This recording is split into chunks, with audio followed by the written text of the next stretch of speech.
All right, today we are diving into what is, without a doubt, one of the biggest transformations in all of human history. And look, this isn't just a story about gears and steam. It's the story of how our entire world was completely and permanently remade from the ground up. It all started with one idea: faster. All of a sudden, the speed of everything just exploded. How fast we could make things, how fast we could travel, the very pace of life itself.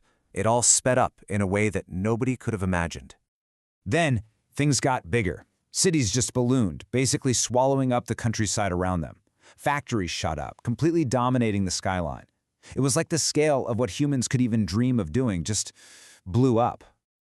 And of course, the world got a whole lot louder. Just imagine the constant noise, the clang and the roar, and the fury of this brand new machine age.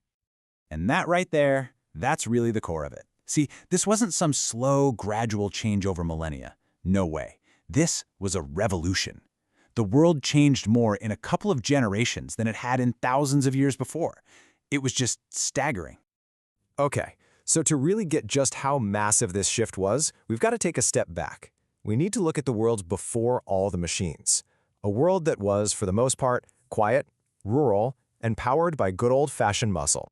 Think about it. For almost everyone, your life was completely dictated by the seasons and the farm. Everything was made by hand, one piece at a time. That meant stuff was super expensive, and most people didn't have much of it. And your whole world? It was probably just your village and the next one over. Why? Because travel was incredibly hard and took forever. For literally centuries, a farmer's life was almost identical to his father's and his grandfather's before him. Things just didn't change much. So, what happened? What was the spark that lit this incredible fire? Well, it was kind of a perfect storm of stuff coming together, mostly in Great Britain. They had the resources, the money, the ideas. But the real game changer, the heart of it all, was a totally new way to think about and use energy. And that brings us to the star of the show, the steam engine. You know, it might look kind of quaint to us today, but you cannot overstate how important this was.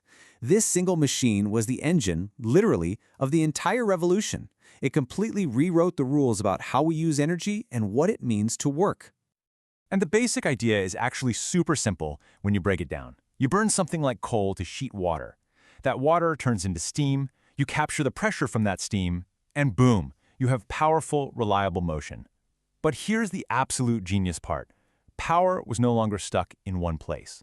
Before this, you needed a river to turn a water wheel. But now, you could build a factory anywhere. You weren't tied to the rivers anymore. It was freedom. And wow, just look at the results. Take a look at what happened to things like textiles and iron. The output just went vertical. I mean, we're not talking about things getting 10 or 20% better. This was an exponential, mind-bending leap in production.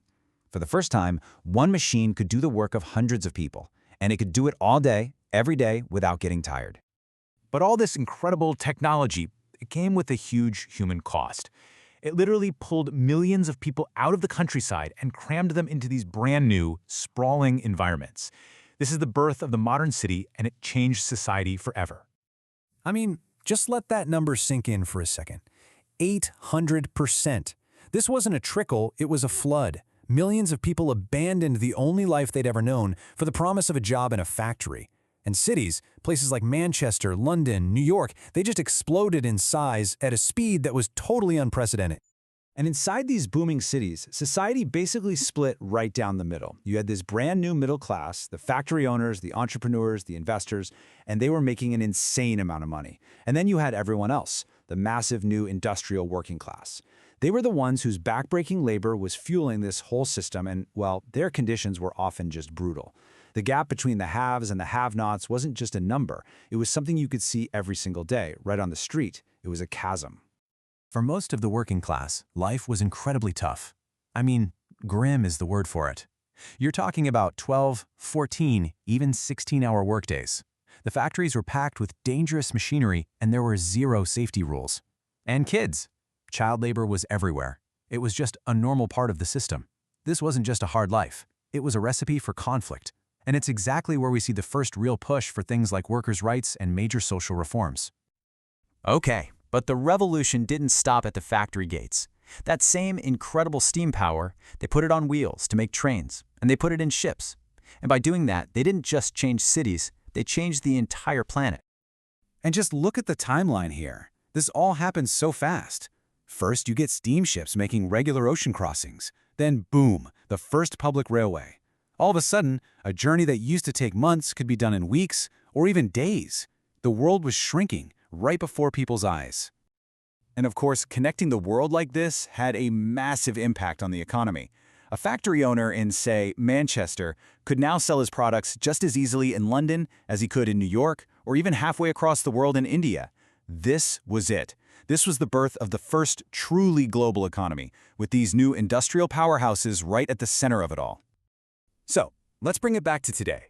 Why should you care about all this? Why does it still matter? Because this period didn't just give us factories and trains, it literally built the world we live in right now. The foundations of modern life were laid here. It even changed the way we think about everything.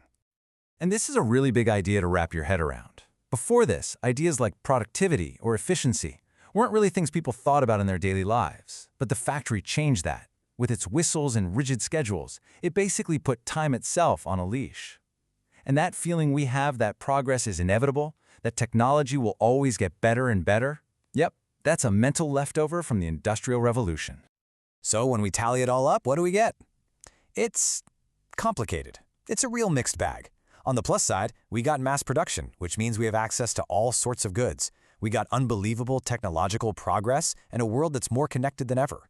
But on the negative side, it kicked off the massive pollution that led directly to the climate crisis we're facing now. It carved out deep social inequalities that are still with us, and it created this insatiable hunger for resources that helped fuel global empires. It was a massive trade-off, and honestly, we're still dealing with the consequences today. So really, the next time you look up at a skyscraper, or you buy something that was made on the other side of the planet, or even just check the time, you're living in a world forged in the fires of this revolution. Its DNA is in everything. And that kind of leaves us with one big question, right? We've been handed this incredible legacy, all the amazing potential, but also all the massive problems that were created back then. The main event might be over, but we're still living in the aftershock. So the question we have to ask ourselves is, what do we do now? What do we build with what they left us?